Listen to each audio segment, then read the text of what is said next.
Bonjour et bienvenue sur ce tuto qui va t'expliquer l'interface de Clip Studio Paint. Mais ne t'inquiète pas, il n'y en a pas pour longtemps. Si, une demi-heure. Mais bon, t'inquiète pas, il y en a pour ton argent. Et c'est gratuit. Bon, c'est pas grave. Et puis en même temps, si tu veux savoir, il y a d'autres vidéos. Voici l'interface de Clip Studio Paint. Alors, on va commencer par le commencement, le nouveau document. Il y a plusieurs possibilités qui s'offrent à toi, qui se situent en haut. Donc, bon, on va utiliser celui qui est bleu pour expliquer que c'est juste pour faire un dessin de base. Et ici, on a toutes les informations pour les pages. Donc, du 350, c'est un petit peu comme le 300 dpi. Ensuite, le monochrome, c'est un petit peu plus haut, c'est pour que ce soit un peu plus précis. C'est pour le manga, pour tout ce qui est les petites trames et tout ça. Et en dessous, c'est pour tout ce qui est écran. Si par exemple, je clique sur A4, et que je dise, bon bah hop, je suis ok, je me retrouve avec des trucs un peu bizarres. Effectivement, c'est Clip Studio Paint qui d'habitude s'appelle Manga Studio. Donc non, moi je veux un A4 normal, moi monsieur. Alors pour ce faire, je décoche ce petit paramètre et je reviens ici pour demander un A4 conventionnel. Je fais ok, j'ai mon nouveau petit document. Ok, t'as ton document qui est affiché, mais t'es encore paumé. Rassure-toi, j'y viens. Non, oui, effectivement. Tout à gauche, tu as toutes tes icônes d'outils, comme tu as l'habitude. Donc si jamais je clique sur le crayon, là tu fais « Oh mon dieu, il y a tout qui change », donc c'est normal. Je peux choisir pastel, et donc là ici ça change, c'est plus un crayon, c'est une pastel. Donc on sait exactement où est-ce qu'on se situe. Donc c'est bien évidemment tes outils. Donc ok, donc ils ont vraiment simplifié un peu la chose en disant bon bah aussi c'est crayon. Et qu'en dessous, tu as quoi? Toutes les propriétés de ton crayon. En dessous c'est les tailles, les couleurs, et à droite, bien sûr, tout ce qui est navigation, des paramètres de ton calque, et bien sûr tes calques. Après tous ces petits boutons-là, je ne t'en parle pas tout de suite.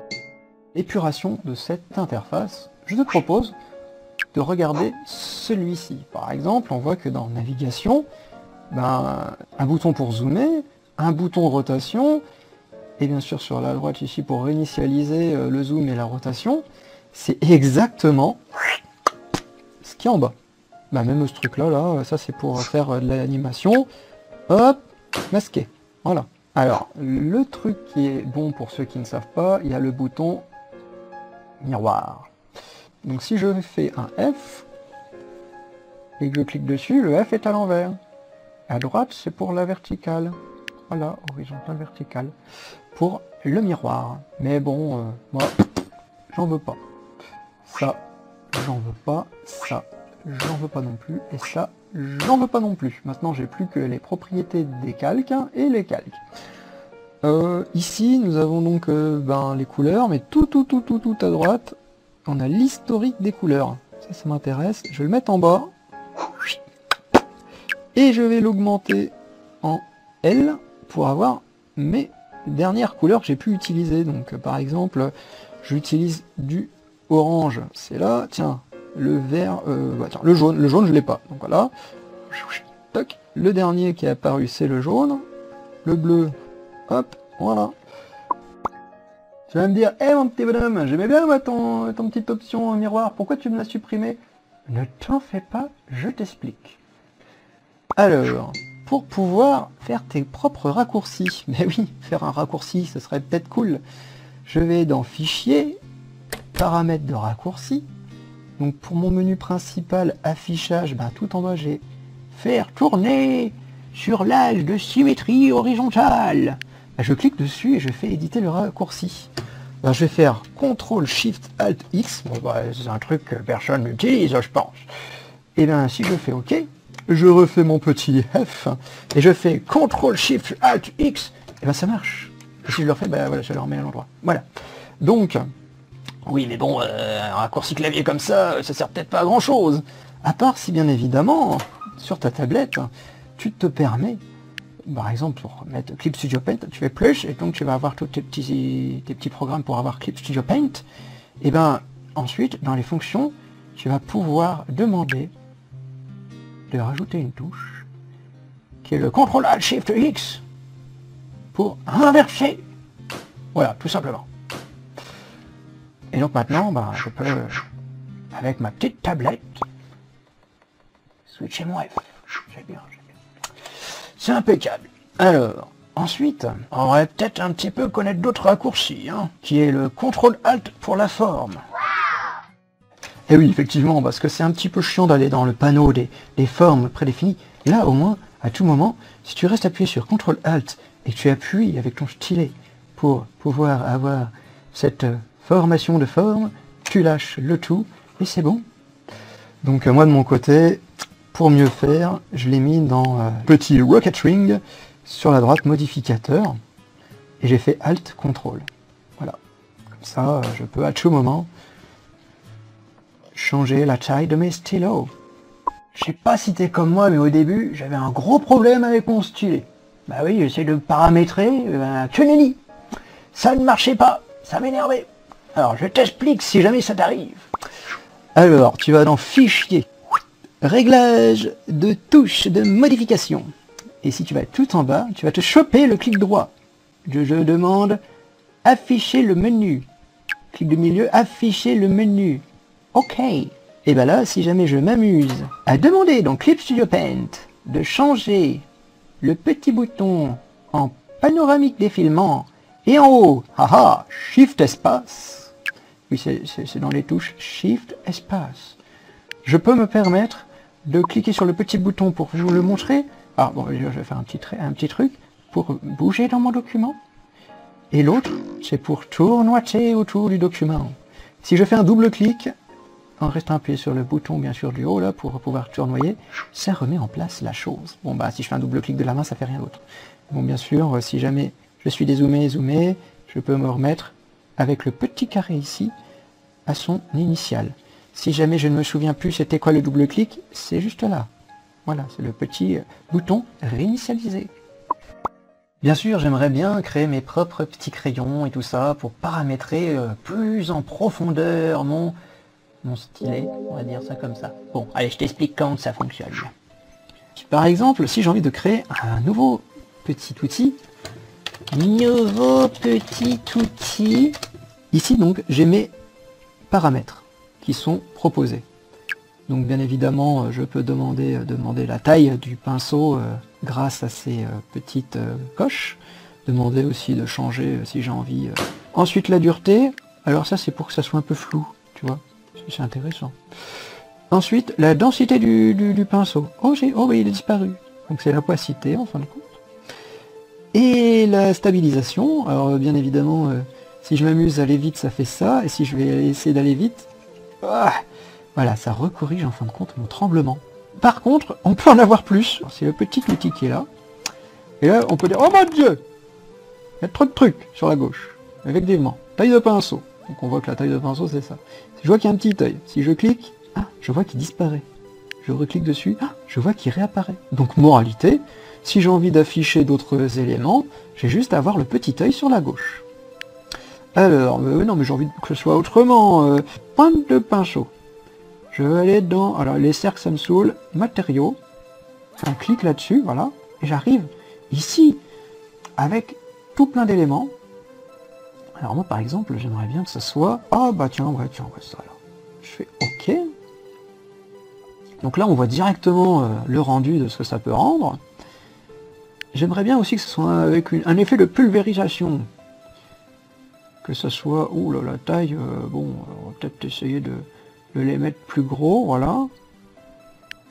Pour moi le trait, j'aimerais bien que l'écart soit changé, s'il vous plaît. Voilà, un petit peu plus... Voilà. Donc là c'est ici, c'est pour les écarts, donc il y a des petits boutons là qui sont là, bon parce que tout ça c'est tous les trucs un peu prédéfinis, mais bon, à tout moment tu peux toi-même manipuler la chose. Je clique, et le petit écart, il est là, ok. Donc là à tout moment je pourrais à tout moment changer l'écart, ah ça c'est bon. Ah voilà, donc ok. Effectivement, ça reste de la même taille. Donc je vais dans l'outil. Dans l'effet de pulvérisation, effectivement, taille de la particule, je voudrais que ce soit un peu plus gros. Ah bah tu vois, ça reste toujours la même chose. Sur la droite, j'ai un petit rond, je clique dessus, pression de stylo, et hop, selon la pression de mon stylet, je vais pouvoir faire grossir ou rétrécir ce petit truc, ok.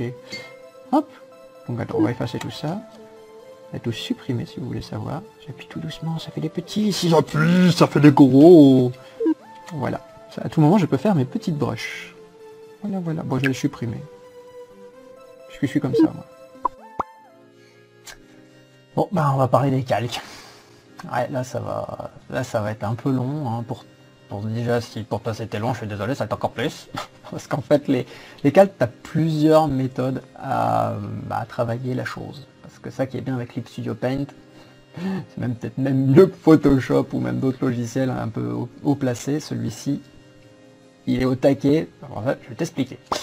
Alors, on voit donc le panneau calque avec un nouveau calque. Et à droite, nouveau calque, mais attention, vecteur. Si je clique dessus, j'ai un petit truc bizarre pour me dire attention, j'ai un petit calque vecteur. Alors, je vais prendre un crayon de base.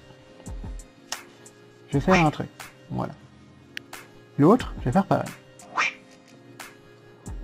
Je vais sélectionner les deux. Un petit CTRL T. Je vais les réduire. Tout petit. Je valide. Je refais un CTRL T.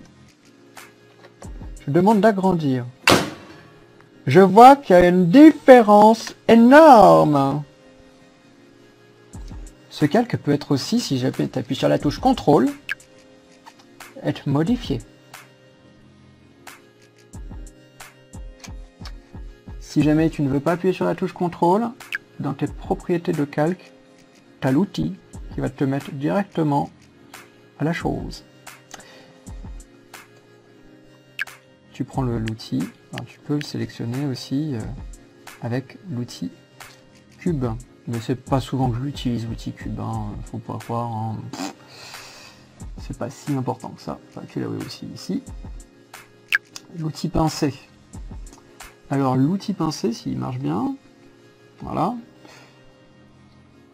L'outil pincé permet de, comme si tu étais avec ton doigt, pincer ton... Mais attention, le début et la fin restent collés. C'est très difficile à les choper, hein, c'est même impossible. Et là, ce petit truc qui est tout à droite, c'est pour si jamais tu as envie de changer... Ah, j'ai un peu du mal, voilà. Affiner la largeur. On va le foutre à fond. Et hop, on peut donc comme ça redemander plus petit, plus fin, ou... Voilà, donc à tout moment, tu peux dire à ton trait, je veux qu'il soit plus petit. Oula, attends, il était bien comme ça. Ok, donc si jamais j'ai envie qu'il soit l'inverse, augmenter la largeur. Bravo. Oh, j'étais peut-être un peu trop fort. On va descendre. Oh là, Jackie, on a des problèmes. Voilà. Ok. Oh, c'est un peu énorme. Bon, j'ai peut-être appuyé un peu trop fort. On va effacer tout ça. Reprenons un stylo, on va dire normal, hein, voilà. Et nous allons pouvoir réaliser quelque chose que vous allez comprendre. Un calque de vecteur ne peut pas... J'ai envie de le remplir de vert. Il veut pas. Par contre, si jamais je suis en consulter d'autres calques et que j'ai demandé que ce soit tous les calques, je peux cliquer et hop, ça va remplir sur un calque normal. Et je sais, c'est chiant. Mais c'est pas grave. Au moins, c'est vraiment plus propre que Photoshop pour les contours, hein, je vous le dis tout de suite. On va reprendre du orange, on va faire une grosse croix. Ce qui me plairait bien, c'est que cette croix soit dans ma forme que je viens de créer.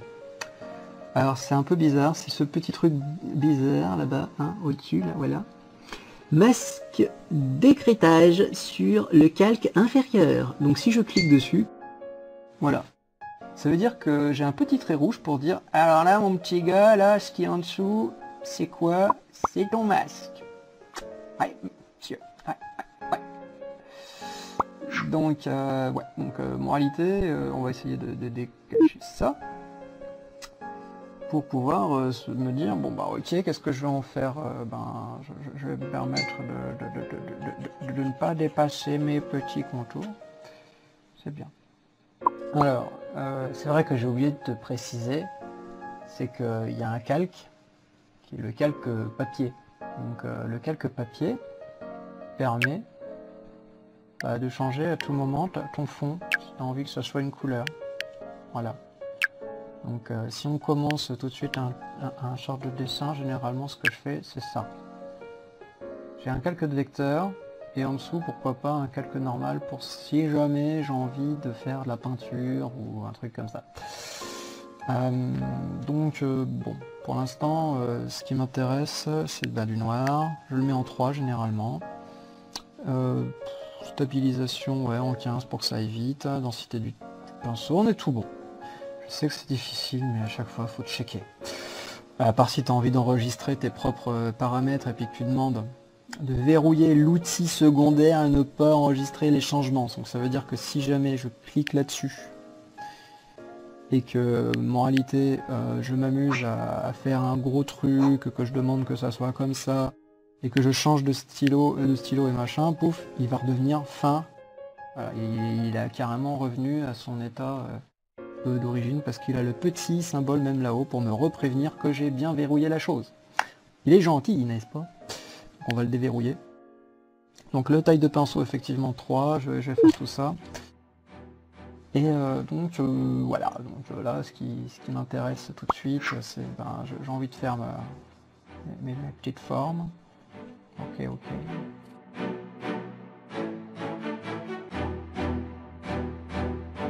Donc voilà, on y vient. C'est la chose la plus importante que vous allez entendre. Le calque vecteur peut avoir une gomme vecteur. Je t'explique. Donc en gros, on va dans la gomme. Et là, on voit que j'ai des gommes un peu bizarres. Et là, j'ai une gomme vecteur. C'est qu'au début, il doit être comme ça chez vous. Mettez-le en comme ça. Effacez jusqu'à l'intersection. Donc je l'ai mis avec bien sûr mon stylet. Et ça veut dire que si jamais j'ai envie de faire juste, par exemple, tu vois, je fais juste un trait là, poup, ça efface. Poup, ça efface. Alors généralement c'est vraiment très classe pour lorsque tu fais une intersection, pof quoi. Donc c'est propre.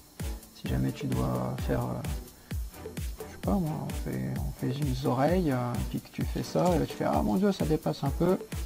Ok, l'oreille est propre. Bien sûr je ne t'explique pas tout de la gomme vecteur, hein. Il y a quand même plein d'autres paramètres. À toi de les découvrir.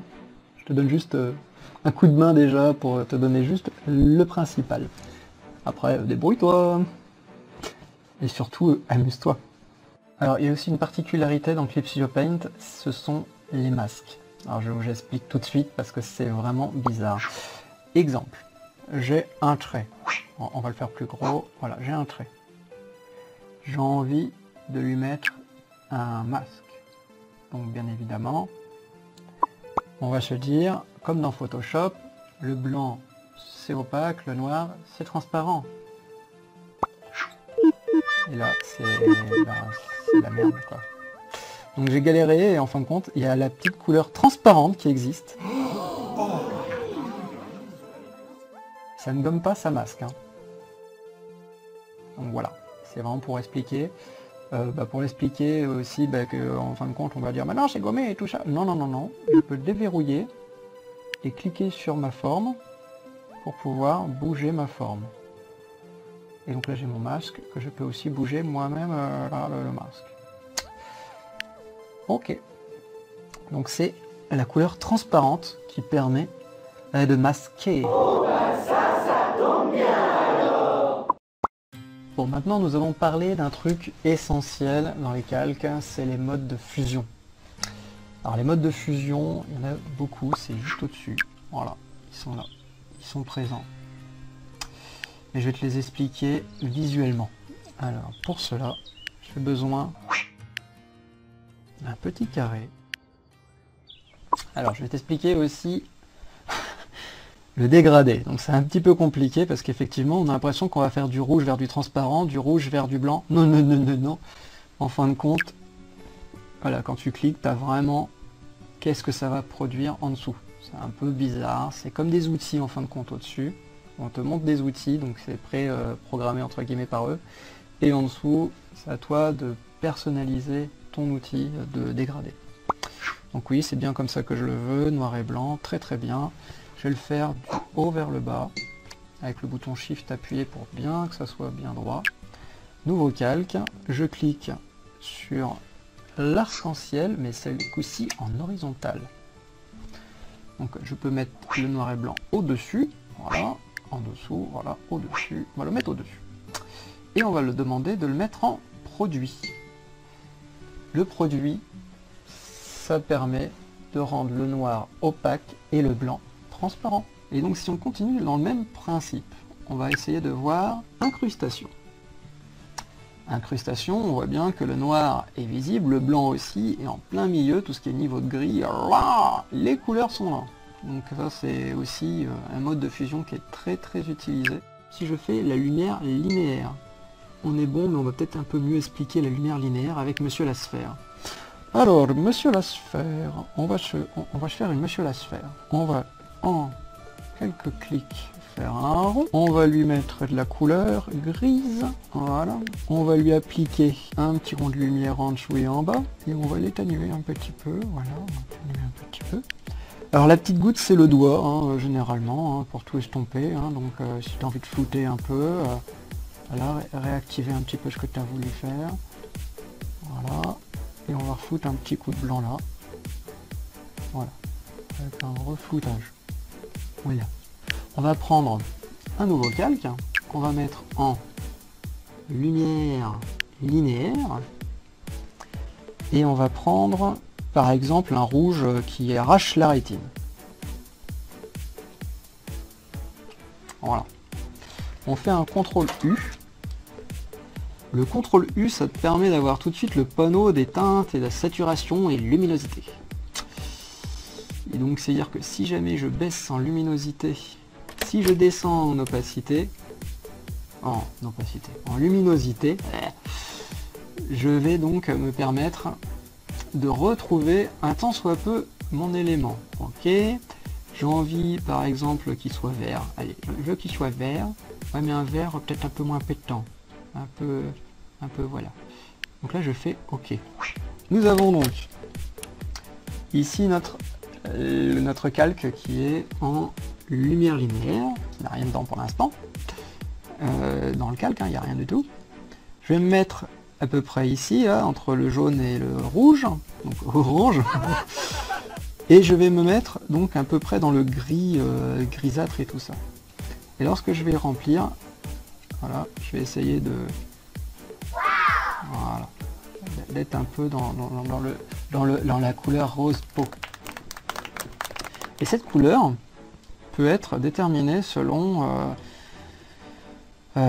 plus par là, je sais que ça va gueuler. Voilà, ça va être très... ça va gueuler. Bon, bien évidemment, par là, ça va être blanc pur. Et si je vais par là, ça va faire noir pur. Noir pur, là. Si je me mets gris, ça va être neutre. Donc, pour l'instant, ça va. On peut essayer d'avoir un rose peau... oh là, il est dégueulasse, celui-là. Un rose peau qui peut, tu vois, avec la lumière... et ça, il n'y a que la lumière linéaire qui permet d'avoir ce petit côté bien péchu. Parce que si bien évidemment ça on le met en incrustation, c'est tout de suite plus la joie. En incrustation, on va se dire tout de suite, bon bah si on veut avoir un rose peau, ah bah faut être un petit peu plus dans le rose, un peu plus dans le clair, voilà. Et donc là tu vas remarquer que le blanc reste fade. C'est pas comme la lumière linéaire qui arrache la rétine, quoi. Voilà pour la lumière linéaire. Donc bien évidemment il y en a plein d'autres que je te laisse découvrir, mais généralement j'utilise le produit, l'incrustation, la lumière linéaire pour mes couleurs. Alors le principe de colorier avec la lumière linéaire est très difficile, mais ça c'est dans un autre tuto. Alors une chose que je t'ai pas expliqué, c'est donc au-dessus des calques on a le propriété du calque. Alors là je te l'explique petit à petit, en grosso merdo comme on dit. Au-dessus on voit bien qu'on a effet de bordure. Bon bah ok, on clique dessus. On peut demander que ce soit un peu plus gros. Et là, ah bah ok, ça me fait un contour. Voilà, couleur de bord. Donc là si je veux, je peux demander par exemple de choper un verre et de cliquer pour remplir. Parce qu'effectivement j'ai une sorte de pot de peinture qui arrive quand je survole. Alors là c'est pour les effets de trame, hein. Donc là par contre je suis désolé de dire ça, mais je ne rentrerai pas dans le détail. Par contre ça m'intéresse vraiment de te l'expliquer. Donc là on voit bien que on a tout en bleu, et là c'est en blanc. Alors bien sûr si je prends du blanc, on va dire, bah c'est blanc. Ah mais si je prends du vert, ah, c'est pas pareil. Bah oui, c'est parce que c'est comme si j'aurais pris du gris en fin de compte. Donc si jamais tu as envie de t'amuser à faire un calque pour travailler ton dessin avec tes traits et tout ça, que tu fasses ouais, mince, je l'ai pas mis en bleu ou en rouge, hein, ça dépend, il y en a qui aiment bien dessiner avec des couleurs comme ça pour ces sketchs. Bah là, au moins à tout moment tu peux te demander que ton calque reste de cette couleur. Un truc que je t'ai pas dit non plus aussi sur les calques, si jamais tu aurais voulu scinder ces calques là ensemble, tu sélectionnes en fin de compte le combiné au calque inférieur. Voilà, et donc là bah, tu as la possibilité de te dire que tu as scindé les deux. Si par contre c'était un élément qui est vecto avec un élément qui est vecto, il n'y a pas de problème, ça check mon loulou, ça reste du vecto. Par contre, si tu l'écrases avec du bitmap, ça devient du bitmap. Bon, je pense que pour les calques, tu as compris, nous allons passer maintenant à la sélection. Lorsque tu fais une sélection, un petit panneau se situe en dessous de ta sélection qui t'invite à, par exemple, désélectionner, intervertir ta sélection, et ainsi de suite. Mais on va essayer d'en ajouter. Par exemple, un qui est très utile, qui est changer la taille de la toile. Je fais ajouter, je peux m'amuser à le déplacer. Attention, il faut que ça soit avec, avec le petit trait rouge, parce que si jamais c'est dans un élément, ça peut rentrer à l'intérieur. Donc non, je veux le mettre à l'extérieur. Je fais OK, j'ai ma petite flèche qui dit changer la taille de la toile. Je peux donc demander d'autres éléments si j'ai envie de savoir exactement si c'était en pixels et tout ça. Après je peux faire OK, et puis j'ai mon image qui est resizée. Bon, ça c'était juste un exemple, CTRL Z, mais je vais le garder parce que c'est très utile. Alors, on va prendre un crayon pour bien montrer à quoi sert une sélection. Bien évidemment, à peindre à l'intérieur. Si on fait intervertir la sélection, ça va peindre à l'extérieur. Donc si je refais, j'intervertis ma sélection. Je peux donc étendre ma sélection de 20 pixels. Je fais OK, donc voilà, maintenant c'est beaucoup plus grand. Ou inversement, je peux le réduire de 20. Voilà, pour revenir un peu où est-ce que j'en étais. Alors, ce qui est intéressant aussi, c'est ces petits trucs-là, effacer donc à l'intérieur et effacer à l'extérieur. Vraiment, tout est propre, hein, c'est au pixel près. On peut aussi, demander une petite transformation manuelle, comme un CTRL-T. Hop, double-clic pour valider. Un pot de peinture pour remplir directement. Et ensuite, tout ce qui est trame, si jamais vous travaillez en trame. Donc on a l'impression comme ça qu'il n'y a rien de ces produits, mais en fait, il a créé un calque avec un masque, et donc j'ai juste à masquer celui qui est en dessous pour voir mes petits points que j'ai demandés. Voilà, voilà. Mais bon, je vais le supprimer, ça ne me sert pas. Voilà. Bon, je raffiche mon petit carré noir. Si j'ai envie de récupérer la sélection, j'appuie sur CTRL et je clique sur la vignette. J'espère que ce tuto te permettra de réaliser de merveilleux dessins. N'hésite pas à me les envoyer sur mon Facebook et à me suivre sur mon Tumblr. Oh Zopi, t'es magnifique comme ça, attends. Vas-y.